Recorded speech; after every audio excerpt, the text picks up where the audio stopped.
Hi, I'm Jamie Fitch. Today we're going to hear from some people about their most embarrassing moments. Our first guest is Amber McCarthy. Welcome, Amber. Thank you. What do you do? I work at an advertising agency. Really? Interesting. Could you tell us about an embarrassing moment you've had? Well, right after college, I got my job at the agency. At the end of the first week, my supervisor called me into a meeting with an important client. The moment I walked in, they stopped talking and looked at me. I looked so unprofessional, it was so embarrassing. I realized I was the only one not wearing a suit. I looked like I was still in college. I should have asked about office dress codes. Yes, but you dress very professionally now. Live and learn. Thanks for sharing that story with us. Sure. Now I'm speaking with Evan Kim. Evan, what do you do? I work for a technology company. What's the most embarrassing thing that's ever happened to you? I was attending a conference out of town and staying with an old friend, Ed, and his family. Good to see you. Yes, good to see you. Ben, so nice to finally meet you. Hi, Michelle. Come on in. The first morning, I overslept. I was rushing to leave the house.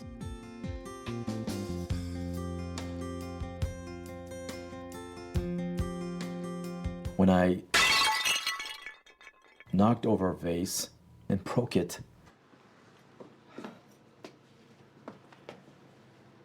No one was awake yet, and I was in a hurry, so I just threw away the pieces.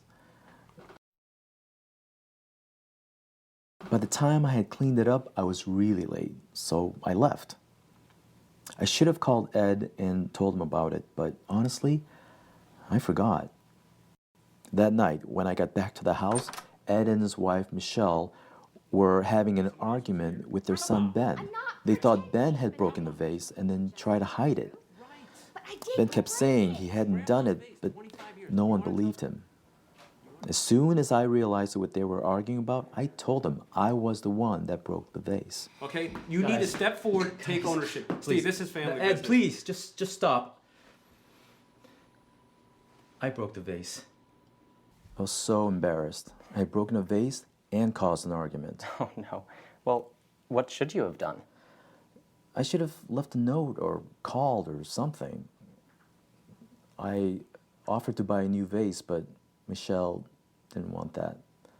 It turns out the vase was a family heirloom and very special to her. If I had known that, I would have woken her up, told her about it when it happened. Michelle, I'm sorry. Ben, I'm sorry. She forgave me, but her son still won't talk to me. Oh, he will eventually. I hope so. Maybe I should have bought him something to apologize. Thanks for the story, Evan. And now let's talk with Alexis Reynolds. Welcome. Thank you. What do you do, Alexis? I'm a student, and I also work part-time at a theater. What's your most embarrassing moment? I was taking tickets at the theater. There were all these really famous actors. Everybody was there. It was a very important performance. One of the reasons that I work at the theater is so I can see the plays for free. So after I'm finished taking tickets, I can go sit in the back and watch the play. And so I was sitting there, and I was totally into it, and the audience was just spellbound. And right at the most dramatic moment of the play, my cell phone rang. Oh my gosh. Just wait, it gets so much worse. So my ringtone is hip hop, and it was turned all the way up. I mean, really loud. And of course, I couldn't find my phone in my bag.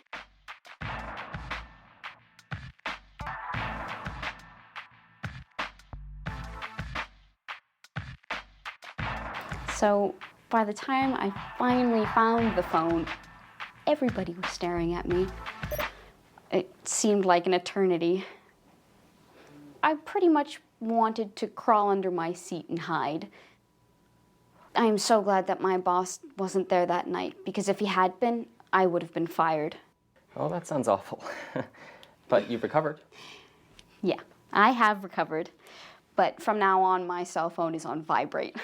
Yeah, good idea. What's the most embarrassing thing that's ever happened to you?